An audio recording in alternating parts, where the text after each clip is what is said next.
Hello বন্ধুরা, আজকে তোমাদের জন্য নিয়ে এসেছি একটা দারুণ ওয়ানডে ট্রিপের প্ল্যান, যেখানে তোমরা পাহাড়, ঝর্ণা, নদী, জঙ্গল, মন্দির সব একসাথে পাবে।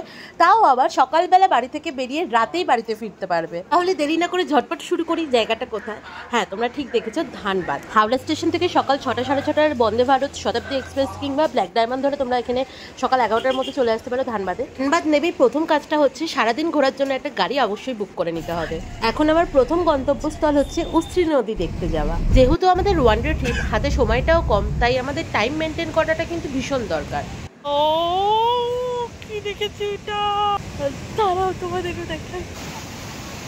তোমরা এখন দেখছো উস্ত্রী নদীর ঝর্ণা।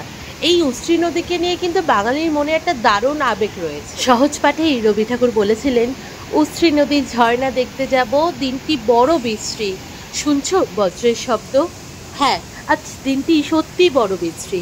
এত সুন্দর জায়গায় এসে যদি অবিরাম বৃষ্টি হয় তাহলে কেমন লাগে বলো তো? তবে হ্যাঁ, আমি কিন্তু এরকম এক বর্ষার দিনেই আসতে চেয়েছিলাম ধানবাদে। তবে সাথে বৃষ্টি চাইনি, চেয়েছিলাম একটা সুন্দর মেঘলা দিন। এখান থেকে যেতে তো একদম ইচ্ছে করছে না, কিন্তু কিচ্ছু করার নেই, যেহেতু ওয়ানডে ট্রিপ তাই টাইমটা মেনটেন করতে হবে অবশ্যই। আজকে আমি এসেছি, মানে আজকের দিনটা হচ্ছে দশমী, আর এই দশমীতে এসে আমি একটা বিরাট বড় ভুল করে ফেলেছি। উস্ত্রী নদীকে ছাড়াও ধানবাদে আসার একটা বড় উদ্দেশ্য ছিল ভাতিন্দা ওয়াটারফলটা দেখা, যেটা ধানবাদ স্টেশন থেকে মাত্র 18 কিলোমিটার দূরত্বে। কিন্তু এই কাকু আমাকে যেটা বললেন যে যেহেতু আজকে বিসর্জনের ব্যাপার আছে আর ওই জায়গাটা হচ্ছে টাউন এলাকার মধ্যে, তাই আজ ওখানে ভীষণ ভিড় হবে, ভাতিন্দা ওয়াটারফল ঘুরে দেখতে গেলে আর অন্য কিছু ঘুরে দেখা যাবে না, তাই বাধ্য হয়ে ক্যান্সেল করতে হলো। মনটা একটু খারাপ হলোই বটে, কিন্তু তোমরা কিন্তু কোনোভাবে মিস করবে না এলে। এত পাহাড় দেখতে দেখতে চলে এলাম পরেশনাথের মন্দিরে।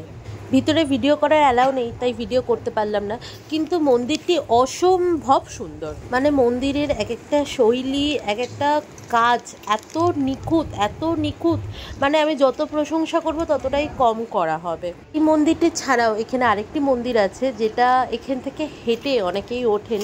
11 কিলোমিটার হেঁটে লাঠি নিয়ে উঠতে হয়। সেই মন্দিরে তো আর যাওয়া হয়নি অবশ্যই, কিন্তু এই মন্দিরটি ভীষণ সুন্দর। মানে এই জায়গাটিকে না আমার মন্দিরের শহর মনে হলো, কারণ অলিতে গলিতে মন্দির, আর ভীষণ সুন্দর এক একটি মন্দির। হাতে সময় কম থাকার জন্য এত মন্দিরে আর ঢুকিনি। যদিও পার্সোনালি খুব একটা মন্দির ঘুরতে আমি পছন্দ করি না, কারণ আমার বারবার মনে হয়েছে আমি বৃথাই মন্দিরে ভগবানকে খুঁজছি। কারণ এই গোটা বিশ্ব ব্রহ্মাণ্ড প্রকৃতিই তো ভগবান, আমি কেন মন্দিরে ওনাকে খুঁজতে যাচ্ছি।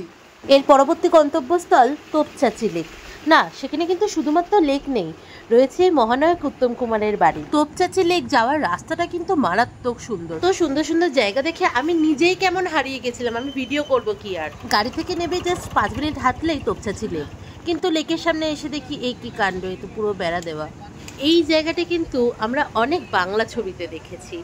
মহানায়ক উত্তম কুমারের বাড়ি এর পাশে। পুরোনো বাংলা সিনেমার অনেক শুটিং হয়েছে এই তোপচাঁচি লেকের পাশে। আর হবে নাই বা কেন, কত সুন্দর এই জায়গাটা।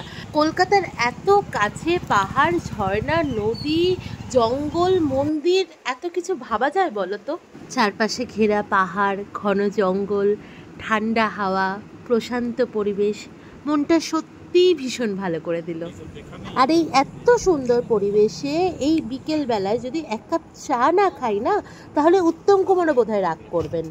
ওই যে দূর থেকে দেখা যাচ্ছে পরেশনাথের পাহাড়টা। ঘড়ির কাঁটা বলছে এখন বিকেল 5:30।